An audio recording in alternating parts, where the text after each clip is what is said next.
Have you ever been lost in a foreign country, not knowing the language, and with no internet? No? Well, I have. Hi, my name is Aaron Flores, and this is the most exciting trip to the hospital. In 2018, many important events took place, but most importantly was a trip to the hospital during the 2018 FIFA World Cup. It all began when my uncle decided to get his left tattoo retouched prior to the flight. Why? I don't know. A couple days into the World Cup, he started feeling unwell. He said his tattoo was burning and having an itching sensation. We didn't think much of it, we just thought it was all part of the healing process. We waited a couple more days for his tattoo to get better and for him to get better. But on the contrary, it got worse, and so did he. I remember one morning waking up to the sound of him throwing up and grunting and making grunting noises.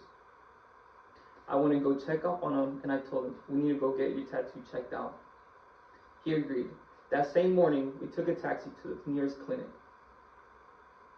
A nurse was there to help us out, somewhat. That nurse spoke little to no English, and there was nobody else that could help us out. I started making hand gestures and telling him what was going on. But as soon as I showed him my uncle's tattoo, he grabbed his phone and called the doctor. I'm assuming. I don't speak Russian. No more than 5 minutes passed when the doctor came and checked out my uncle's tattoo. He grabbed him by the hand and took him immediately to get it checked out. An hour and a half passed by. The doctor came back without my uncle. He had his phone already in his hand with his translation app saying, your uncle needs immediate surgery. If not, he could potentially die. My jaw dropped. I didn't know what to do.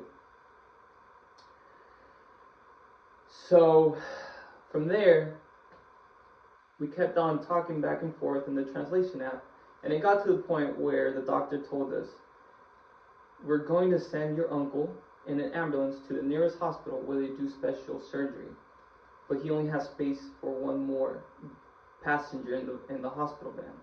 Of course, my uncle's son, which was my cousin, went with him. Here I am, lost, don't know what to do, and the only thing I had in my hand was the name of the hospital. I walked outside of the clinic. First person I saw outside, I asked him, do you speak English? And he said, "Niet," which means no in Russian. I kept on asking and asking people until finally this couple were able to help me out. I showed them the name of the hospital. They grabbed the pen and paper, and they started drawing out a map for me. I was so grateful and so thankful. I kept on saying, "Spasiba, spasiba, spasiba," which means thank you in Russian. They handed me back the map, and as soon as I got it, I just hugged them, and I was so happy. I turned around, they left. I opened up the map just to realize that the map was all in Russian, but the only thing that could help me out was the arrows that they had written out. I started following the arrows, started matching up the letters of the street names with the paper. 30 minutes passed by, don't know how, don't know when, but somehow I see a big red cross, and I'm so happy. I thought, wow, my worries are over. But just to think that now I have to find my uncle in this humongous hospital. Great, it just gets better and better.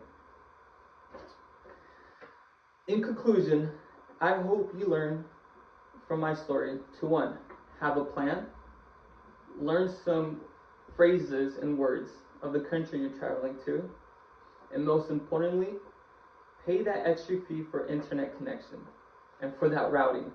It could save you pain, time, and stress. Thank you.